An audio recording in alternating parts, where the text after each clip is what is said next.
Hello everyone, my name is Khushboo Chaudhary. Welcome to our channel B study ऑटिक। आज की video में हम करने वाले हैं एमपीएस 003 के unit 3 constitution and social transformation. Screen पे दिए गए सभी कोर्सेज के लिए वीडियो इंपॉर्टेंट रहने वाली है, सो वीडियो को एंड तक देखिएगा और लाइक शेयर कमेंट करना मत भूलिएगा। और अगर आपने अभी तक हमारा चैनल सब्सक्राइब नहीं करा है तो जल्दी से जाके सब्सक्राइब कर लीजिए और साथ ही इन वीडियोस की फ्री पीडीएफ के लिए हमारे टेलीग्राम ग्रुप को आप ज्वाइन कर सकते हैं।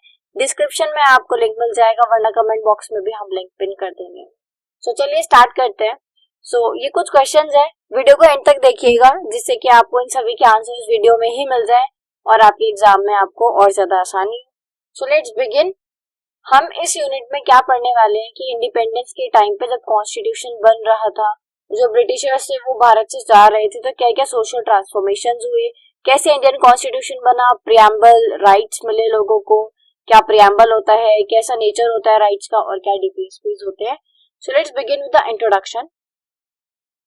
The constitution of a country is the highest legal political document for its government. It also embodies the right of people as lawfully established. देखिए, जो कॉन्स्टिट्यूशन होता है ना, संविधान होता है, वो किसी भी देश के लिए सबसे हाईएस्ट लीगल पॉलिटिकल डॉक्यूमेंट होता है, क्योंकि जो एक देश होता है, जो डेमोक्रेटिक कंट्री होती है, वो संविधान के हिसाब से ही चलती है, इसलिए हाईएस्ट लीगल पॉलिटिकल डॉक्यूमेंट होता है। It also embodies the right of people as lawfully established. यहाँ तक कि हमें यानी कि आम जनता को जो अधिकार मिले हुए हैं, जो राइट्स मिले हुए हैं, वो भी हमें संविधान में देखने को मिल जाते हैं। It lays down the structure of power and obligations of rulers towards the rule. देखिए, यहाँ पे जो रूलर्स है वो गवर्नमेंट है और रूल यानी कि हम लोग। तो हमारा जो संविधान है, जो कॉन्स्टिट्यूशन है, उसमें पूरा पावर का स्ट्रक्चर बताया हुआ है और जो एक गवर्नमेंट होती है उसकी क्या ऑब्लिगेशंस होती हैं, ऑब्लिगेशंस यानी कर्तव्य, क्या ड्यूटीज होती हैं, वो सभी अच्छे से दी हुई हैं। It does not only tell us about the limit of governmental power but also the expectation of people from the government. देखिए, संविधान में सिर्फ ये नहीं लिखा कि सरकार का क्या काम होता है, क्या दायित्व होता है, क्या लिमिटेशंस होती हैं या फिर क्या क्या पावर होती है, यहाँ तक कि जो आम जनता है वो एक सरकार से क्या एक्सपेक्ट करती है, जो हम सरकार से एक्सपेक्ट करते हैं वो क्या होती है, सरकार की ड्यूटीज ही तो होती है। तो ये सारी चीजें संविधान में मेंशन की हुई है। A constitution is a future oriented rather than past. अच्छा देखिए, कभी कभी हम लोगों को ऐसा लगता है ना, या फिर आपको नहीं लगता, मतलब कुछ लोगों को लगता है कि आज के टाइम में जो नए नए तरीके के क्राइम्स हो रहे हैं उसके लिए भी हमारे पास ऑलरेडी जो हमारी कॉन्स्टिट्यूशन है और जो बाकी जो हमारी किताबें हैं देश की, उसमें लिखा हुआ है कि किस क्राइम के लिए कौन सी पनिशमेंट है, जबकि संविधान तो कितने टाइम पहले लिखा गया था। वो इसलिए क्योंकि जो संविधान लिखने बैठे थे ना, वो सब बहुत ही एक्सपीरियंस्ड लोग थे, लीडर्स थे, जिन्होंने फ्यूचर को दिमाग में रखते हुए कॉन्स्टिट्यूशन बनाया। इसीलिए जो हमारा कॉन्स्टिट्यूशन है वो फ्यूचर ओरिएंटेड है रादर देन पास्ट, इसीलिए इसको इतना टाइम भी लग गया था बनने में। Historically whenever a constitution has been framed it followed the revolution. A constitution has been ensuring a new social and political order. देखो, जब भी कोई अच्छा काम होता है तो अड़चने तो आती हैं। बिल्कुल इसी प्रकार जब कॉन्स्टिट्यूशन फ्रेम हो रहा था, बहुत सारे रेवोल्यूशंस हुए, क्रांति हुई। ये देखो, जब कॉन्स्टिट्यूशन बन रहा था तो सबको पता था अब एक सोशल और पॉलिटिकल ऑर्डर तैयार होगा कि संविधान के बनते ही पूरा देश संविधान के इशारों पर नाचेगा, कॉन्स्टिट्यूशन के हिसाब से देश चलेगा। बहुत सारी क्रांति हुई, जो लोग इसके खिलाफ थे या जिनकी बातें नहीं, जिनकी बातों पर गौर किया गया, उन सब ने फिर यहाँ पे क्रांति करी। In 18th century, when the first written constitution in the world appeared in the USA, within 2 years it went through 10 amendments incorporating the rights of people in the forms of limits to governmental power. देखो, 18वीं century में जो पहला written constitution था वो था United states of America यानी कि USA का। लेकिन यूएसए का जब कॉन्स्टिट्यूशन बना तो वो दुनिया में पहला लिखित संविधान था, फर्स्ट रिटन कॉन्स्टिट्यूशन था। लेकिन 2 साल के अंदर अंदर ही 10 अमेंडमेंट्स यानी कि 10 तरीके के हमें उसमें चेंजेस देखने को मिले, जो कि किससे रिलेटेड थे, लोगों के राइट्स को लेके और गवर्नमेंट की जो पावर है उसकी लिमिट्स को लेके। The assumption was that of people had certain rights and government could not take them away. Those rights include right to life, right to liberty and right to personal liberty. देखो, assumption कुछ ऐसी रही कि ये जो amendments थे ये इसको लेके हुए कि लोगों के पास ना, हमारे पास कुछ नेचुरल राइट्स भी होते हैं जिनको हम सरकार हमसे नहीं छीन सकती, इवन नॉट इवन गवर्नमेंट, कोई भी हमसे नहीं ले सकता।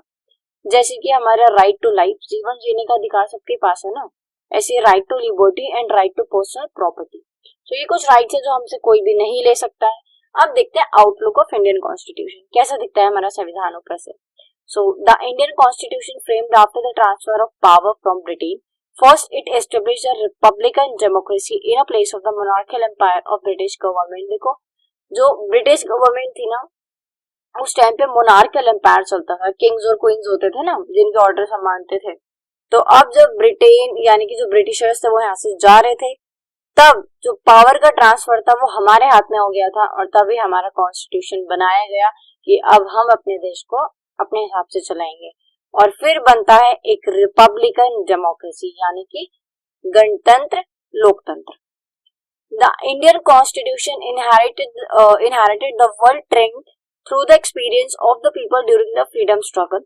देखो हमारे जो इंडियन कॉन्स्टिट्यूशन है ना, वो ऐसे ऐसे लीडर्स ने बनाया है जिन्होंने फ्रीडम स्ट्रगल देखा है। तो वो लोग इतने ज्यादा एक्सपीरियंस थे ना कि उन्होंने बहुत अच्छे से संविधान को लिखा है, जिसमें आपको हर प्रॉब्लम का, हर देश की मतलब हमारे देश में जो भी प्रॉब्लम है, हर प्रॉब्लम का सोल्यूशन मिल जाएगा।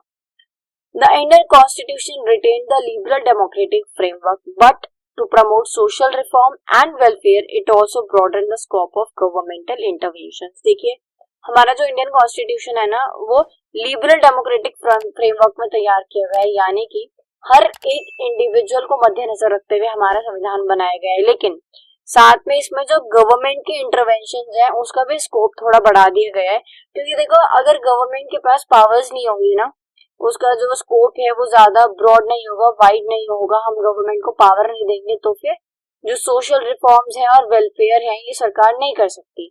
तो इसीलिए हमारे जो इंडियन कॉन्स्टिट्यूशन था उसको बनाते टाइम दोनों चीजें ध्यान रखी गई। पहली कि हर एक इंडिविजुअल के फेवर में हो, ठीक है, किसी को भी इससे नुकसान ना पहुंचे, और दूसरा सरकार के हाथ में भाई कुछ पावर हो कि वो सोशल रिफॉर्म और वेलफेयर है समाज का वो कर सके। There was prohibition on the state to violate the rights and equality of citizen। देखिए लेकिन स्टेट के ऊपर ना यहाँ पे कुछ प्रोहिबिशंस भी लगाई गई ताकि वो किसी की भी राइट्स और इक्वालिटी को वायलेट ना कर सके। The rights were negative character, उन राइट्स को जो कि नेगेटिव कैरेक्टर में होते हैं, जैसे कि अनटचेबिलिटी यानी कि छुआछूत। लेकिन साथ ही साथ स्टेट को परमिशन भी दी गई कि जो वीकर सेक्शन है ना सोसाइटी का, जैसे माइनॉरिटी ग्रुप्स होते हैं, एसटी एससीज होते हैं, इन सभी के इम्प्रूवमेंट के लिए जो स्टेट है वो कुछ स्पेशल मेजर्स ले, या फिर मतलब पॉलिसीज बनाए, या ऑर्गेनाइजेशन बनाए, एसोसिएशन बनाए, या कुछ भी स्टेप्स ले ताकि जो वीकर सेक्शन है वो भी अपलिफ्ट हो सके। अब देखते हैं प्रियम्बल। प्रियम्बल को रीड करने से पहले मैं आप सबसे पूछना चाहती हूँ कि क्या आप सबने प्रियम्बल पढ़ा है? हिंदी में इसको प्रस्तावना बोलते हैं। क्या आप सबने प्रस्तावना पढ़ी है? प्रियम्बल को कॉन्स्टिट्यूशन की स्पिरिट भी बोला जाता है। और अगर आपने प्रियम्बल अभी तक नहीं पढ़ा है तो आप पहले जाइए, वीडियो को पॉज करिए, और आपके घर में जो भी आपको एनसीईआरटी मिले उसका फ्रंट पेज खोलिएगा। आपको फ्रंट पेज या फिर फर्स्ट या सेकंड पेज पे प्रियम्बल लिखा हुआ मिल जाएगा। आप उसको अच्छे से पढ़िए, क्योंकि अगर आप पॉलिटिकल साइंस के स्टूडेंट है तो फिर आपको प्रियम्बल आपके टिप्स पे याद होना चाहिए। क्योंकि देखो पूरा संविधान हम नहीं पढ़ सकते हैं, ठीक है, लेकिन जो प्रियम्बल है वो हमें आइडिया दे देता है कि हमारे संविधान में क्या क्या चीजें कवर की गई है, क्या क्या चीजें हमें देखने को मिलती हैं। तो इसलिए हर किसी को प्रियम्बल पता होना चाहिए। स्टार्ट करते हैं। Every constitution has a preamble which shows it's spirit. Constitution का जो प्रियम्बल होता है वो उसकी स्पिरिट होती है। The preamble to the Indian constitution also state the noble aim of polity. According to preamble, it is we the people of India whose in the Constituent Assembly adopted, enacted and give to us this Constitution। देखो जब preamble की शुरुआत होती है तो पहली चीज हमें क्या देखने को मिलती है? We the people of India, यानी कि हम एक है ना भारत के सब नागरिक। तो we the people of India, हम भारत के नागरिक हैं और हम इस Constituent Assembly में अडॉप्ट करते हैं, इनैक्ट करते हैं और अपने आप को सौंपते हैं ये constitution. In short the constitution is the supreme law of land. ये जो अभी हमने लाइन पढ़ी है we the people of India, ये आपको बहुत अच्छे से समझ आ जाएगी अगर आप एक बार प्रियम्बल को रीड कर लेंगे। ज्यादा बड़ा नहीं है, एक ही पेज का है, बहुत छोटा सा है। सो मैं जरूर रिकमेंड करूंगी कि आप प्लीज जाके पढ़ लीजिए।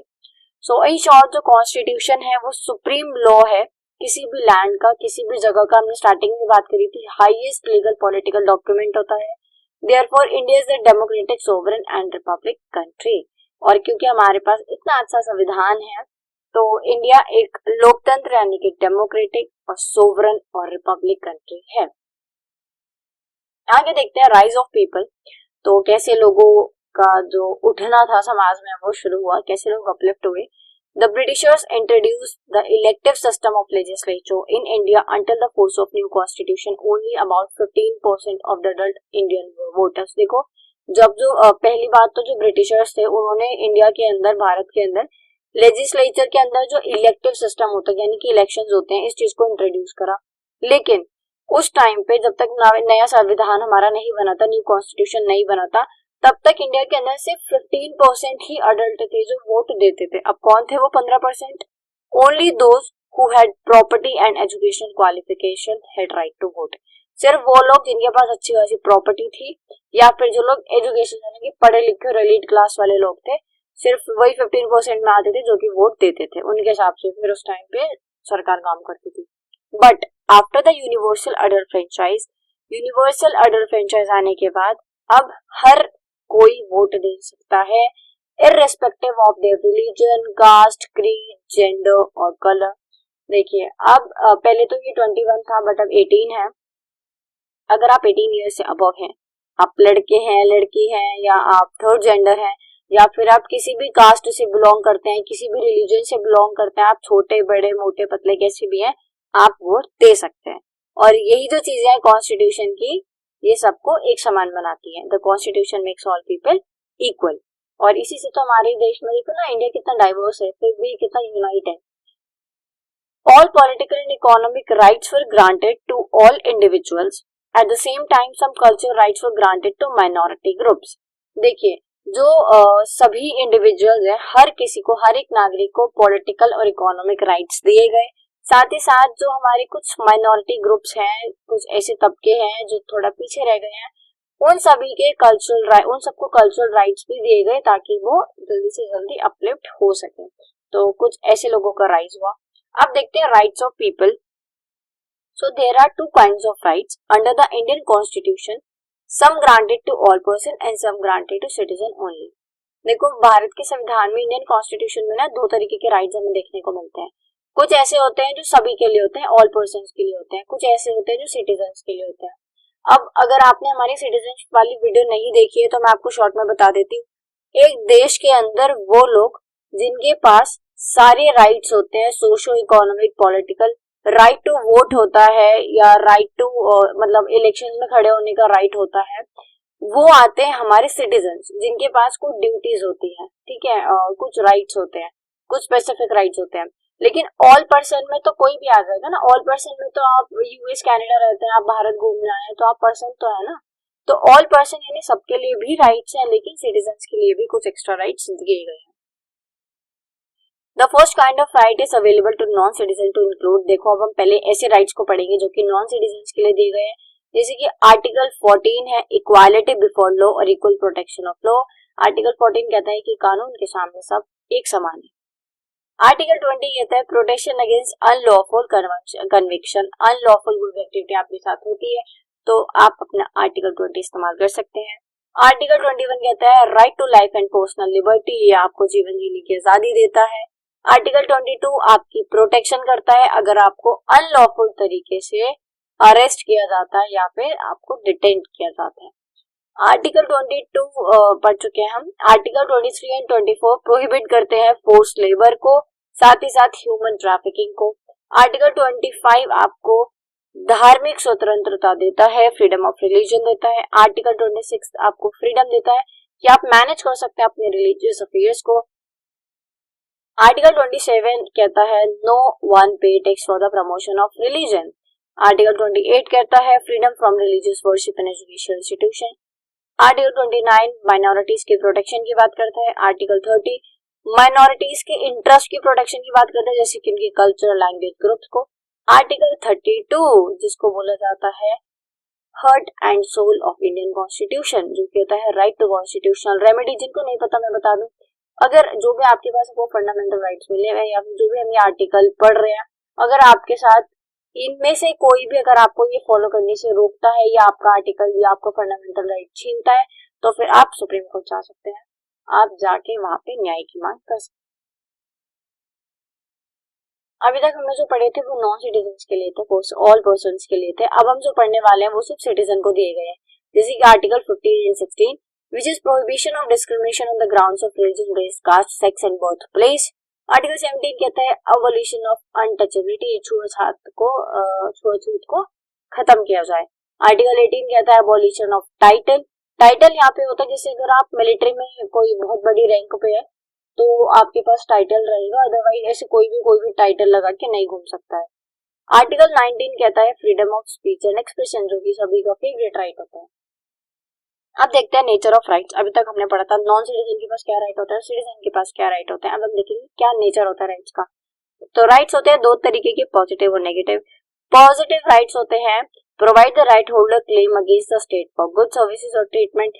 देखो अगर मेरे साथ कुछ अच्छा नहीं हो रहा है और मैं सरकार से जाके क्लेम करती हूँ किसी चीज को लेके कि भाई मेरे साथ ये चीज गलत हो रही है, मेरे को न्याय चाहिए या फिर मेरे को इस चीज के अंदर इक्वल ट्रीटमेंट नहीं मिल रहा है ना, इक्वालिटी नहीं हो रही है, तो ये मेरा पॉजिटिव राइट है ना, मैं क्लेम कर सकती हूँ, मैं आवाज उठा सकती हूँ। लेकिन नेगेटिव राइट क्या होता है, रेस्ट्रेन अदर पर्सन और government by limiting their action against the right holder. और अगर कोई मेरे को बोल दे, कोई सरकार या कोई मेरे को बोले कि मैं अपना मैंने देखो आवाज उठाई कि मेरे साथ ये चीज गलत हो रही है, तो ये मेरा राइट है, मैं आवाज उठा सकती हूँ। लेकिन सामने से कोई सरकार या फिर कोई भी अगर मेरे को मेरे राइट को एक्ट करने से रोकता है तो वो नेगेटिव राइट्स के अंदर आ जाता है। नेक्स्ट देखते हैं नेचर ऑफ राइट्स।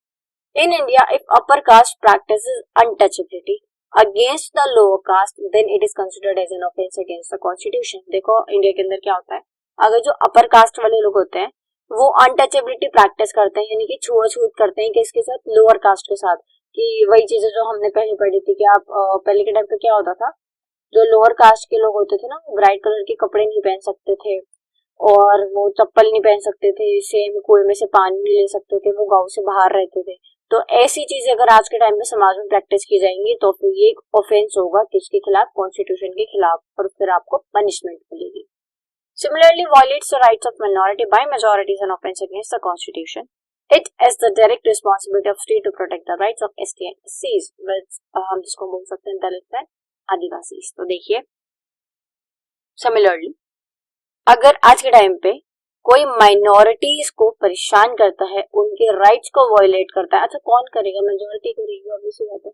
जो मेजोरिटी है वो माइनॉरिटी के राइट्स को वायलेट करते हैं तो फिर ये कॉन्स्टिट्यूशन के खिलाफ एक ऑफेंस है, एक जुर्म है। और स्टेट की यहाँ पे डायरेक्ट रिस्पॉन्सिबिलिटी होती है कि वो ध्यान रखे कि किसी के भी साथ ऐसा दुर्व्यवहार ना हो। स्टेट का काम होता है प्रोटेक्ट करना SC/ST के राइट्स को लेके, राइट्स को, जिसके लिए जो रिजर्वेशन है ये सब चीजें बनाई गई ताकि ST/SCs को या फिर जो भी अदर बैकवर्ड क्लासेस है इन सबको भी अपलिफ्ट किया जाए और सब एक समान हो जाए। In US, some limits set by courts and depend upon the personal view of judges। देखिए US के अंदर क्या होता है, जो कुछ लिमिट्स होती है ना वो कोर्ट लगाता है, या फिर मान लीजिए कोई केस चल रहा है और वहां पे कोई जज ने अपना पर्सनल ओपिनियन दे दिया कि नहीं ऐसे नहीं ऐसे होना चाहिए, तो वही फाइनल डिसीजन होगा। लेकिन but personal view are not ruled out in India. India के अंदर ऐसा नहीं होता कि जज ने अपनी मर्जी से कि अच्छा मुझे ऐसा लगता है कि ऐसे नहीं ऐसा होना चाहिए, तो नहीं, इंडिया के अंदर इस चीज को कंसिडरेशन नहीं मिलेगा, जो संविधान में लिखा गया है उसके हिसाब से ही सब। तो ये कुछ था नेचर राइट्स का। नेक्स्ट हम लिखते हैं DPSP, directive principles of state policy. DPSP aim to create social and economic condition under which the citizen can lead a good life। DPSP यानी कि directive principle of state policy, इसका काम होता है समाज में ताकि सोसाइटी के अंदर जितने भी सिटीजन है वो एक गुड लाइफ, एक अच्छी लाइफ जी सके, तो उनके लिए सोशल और इकोनॉमिक कंडीशंस बनाना। और ये काम कौन करता है, स्टेट करता है, राज्य करती है। स्टेट क्या करती है, ऐसी ऐसी सोशल इकोनॉमिक कंडीशन बनाती है कि सब लोग अच्छे से अपनी लाइफ जी सके, एंजॉय कर सके। They also aim to establish social and economic democracy through a welfare state. और वो ऐसे कैसे कर सकते हैं, एक वेलफेयर स्टेट यानी कि एक अच्छा जो राज्य होगा वही अच्छी सोशल इकोनॉमिक पॉलिसीज है उनको लागू करेगा। कुछ एग्जांपल्स देख लेते हैं इसके, जैसे कि common good and life of dignity. The most fundamental directive to the state is to secure a social order in which everyone gets good social economic justice and political goods. देखिए, जो fundamental directive होता है ना किसी भी state का, मतलब एक स्टेट का जो सबसे पहला जो इम्पोर्टेंट काम होता है वो होता है कि ऐसी पॉलिसीज बनाना कि सबके साथ ही सोशल इकोनॉमिक जस्टिस हो, सबको equal political social economic goods मिले, सब खुश रहे। मतलब बेसिकली एक स्टेट के अंदर कोई मतलब अपने राज्य को सुबह सुबह उठकर गाली ना दे, सब तारीफ ही करें कि थैंक गॉड हम इस स्टेट में रहते। The state minimize inequality in income and eliminate inequality of status, facility and opportunities not only among individual but also among groups of individual। जो स्टेट होता है, स्टेट का काम क्या होता है? वैसे तो बहुत सारे काम होते हैं, लेकिन एक काम ये भी होता है कि जो इनइक्वालिटीज होती है ना इनकम के, उसमें कि लड़की को कम मिलेगी या लड़के को ज्यादा इनकम मिलेगी, या लड़के को कम मिलेगी लड़की को ज्यादा मिलेगी। सो ये जो भी इनइक्वालिटीज होती हैं इन सबको खत्म करने का काम स्टेट करता है और एलिमिनेट करता है सारी इनइक्वालिटीज को, और ये मेक श्योर करता है कि सब इंडिविजुअल्स और जितने भी ग्रुप्स हैं वो सभी सबको इक्वल फैसिलिटीज, स्टेटस और अपॉर्चुनिटी मिल सके।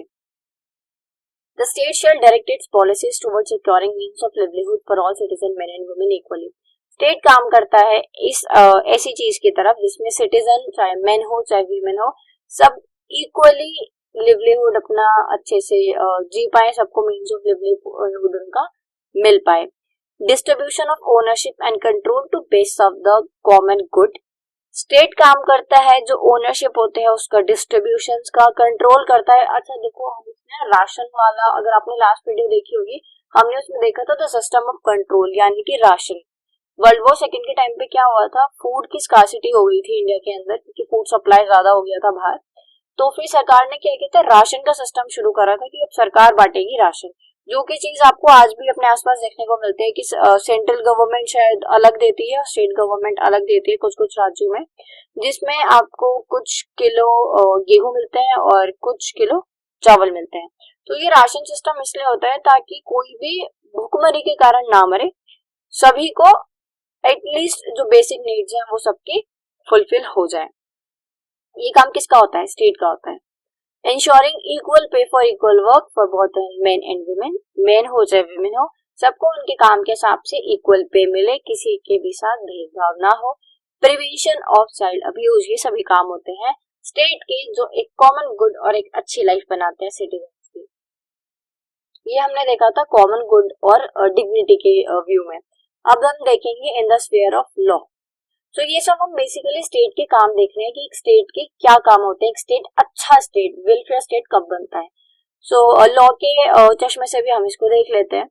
The state secure the operation of legal system, promotes justice on a basis of equal opportunity, provide free legal aid, ensure the opportunity for securing justice. It separates the judiciary from executive in the public service of state, organize village panchayat and endue them such power and authority which enables them to function as unit of self government। देखो, state का काम होता है legal system को secure करना, promote करना justice को, न्याय को, सबको इक्वल अपॉर्चुनिटीज देना, सबको फ्री लीगल एड प्रोवाइड कराना, सबको जस्टिस मिले इसका ध्यान रखना है, जुडिशरी और एग्जीक्यूटिव को अलग करके रखना ताकि सब अपना अपना काम अच्छे से कर सके। साथ ही साथ स्टेट क्या करता है, विलेज पंचायत ऑर्गेनाइज करता है और साथ ही साथ उनको कुछ पावर और अथॉरिटी भी प्रोवाइड कराता है जिससे कि वो सेल्फ फंक्शन कर सके, सेल्फ गवर्नमेंट कर सके। इससे क्या होता है कि भाई स्टेट के पास जैसे बहुत सारे काम होते हैं, तो विलेज पंचायत में क्या होता है, अपने सरपंच साहब बैठते हैं और बाकी पंचेस बैठते हैं, जो भी प्रॉब्लम होती है वो लेके आते हैं, जो जिसको प्रॉब्लम होती है बस सब मिलके सर्वसहमति से उसका समाधान निकाल लेते हैं, सोल्यूशन निकाल लेते हैं, तो प्रॉब्लम ही खत्म, बड़े लेवल पे ले जाने की जरूरत ही नहीं पड़ती। अब देखते हैं economic sphere. Make effective provision for securing the right to work, to education and public assistance in case of unemployment. देखो, पढ़ाई के क्षेत्र में और राइट टू वर्क इन सबके ऊपर काम करता है state. The primary duties to raising the level of nutrition, standard of living, improvement in public health, prohibition of consumption of intoxicating and harmful drug. कोई भी इंटॉक्सिकेटिंग हार्मफुल ड्रग्स का consumption ना करे, ऐसी ड्रिंक्स का कंजप्शन ना करे, public health अच्छी रहे, लोग अच्छा स्टैंडर्ड लाइफ जिए, एक अच्छी स्टैंडर्ड लाइफ जिए, सबको जो है न्यूट्रिशन का लेवल है वो सबका अच्छा रहे। तो ये सारे काम कौन करता है? सारे काम स्टेट करता है, ठीक है, सारे काम होते हैं स्टेट के, आज हमें पता चल रहा है। और नेक्स्ट हम देखेंगे राइट ऑफ वर्कर्स। अब ये सब आपको खुद करने हैं, आप मेरे को कमेंट में जरूर बताइएगा कि आपने इन सब के आंसर्स करे हैं या नहीं करे हैं। जैसे कि राइट्स ऑफ वर्कर्स, वर्कर्स के राइट को लेके स्टेट क्या करता है, क्या कुछ पॉलिसी बनाता है, कुछ ऑर्गेनाइजेशन क्रिएट करता है। चिल्ड्रन और वीकर सेक्शंस के लिए क्या कुछ स्टेट पॉलिसी बनाता है, क्या इनको स्पेशल राइट्स मिले हुए हैं, कैसे स्टेट इनकी प्रोटेक्शन करता है। साथ ही साथ एग्रीकल्चर और एनवायरनमेंट को लेके क्या क्या स्टेट की जो पॉलिसीज होती हैं, कैसे वो इम्प्लीमेंट की जाती हैं, फॉर्मुलेट की जाती हैं, कैसे स्टेट काम करता है, हर चीज को लेके, environment, law, weaker section, worker, education, agriculture, इन सभी में। सो दैट्स ऑल गाइस, ये कुछ प्रैक्टिस क्वेश्चंस हैं। अगर आप अभी तक वीडियो पे बने हुए हैं तो उसके लिए बहुत बहुत धन्यवाद। और ये सभी क्वेश्चंस आप खुद से सॉल्व करके देखिए। अगर आपने वीडियो को अच्छे से देखा है और सुना है तो फिर आप क्योंकि आप ये सारे आंसर अच्छे से कर पाएंगे और आपको ज्यादा दिक्कत नहीं आएगी। So that's all guys, thanks for watching, और लाइक शेयर सब्सक्राइब और कमेंट करना बिल्कुल मत भूलना। एंड बी स्टडी ऑर्टिक, मिलते हैं नेक्स्ट वीडियो में। और अगर आप लोग चाहते हैं कि किसी इंपॉर्टेंट टॉपिक है कोई जिसके लिए आपको अर्जेंट वीडियो चाहिए तो आप कमेंट बॉक्स में जरूर कमेंट कर सकते हैं। Thanks for watching.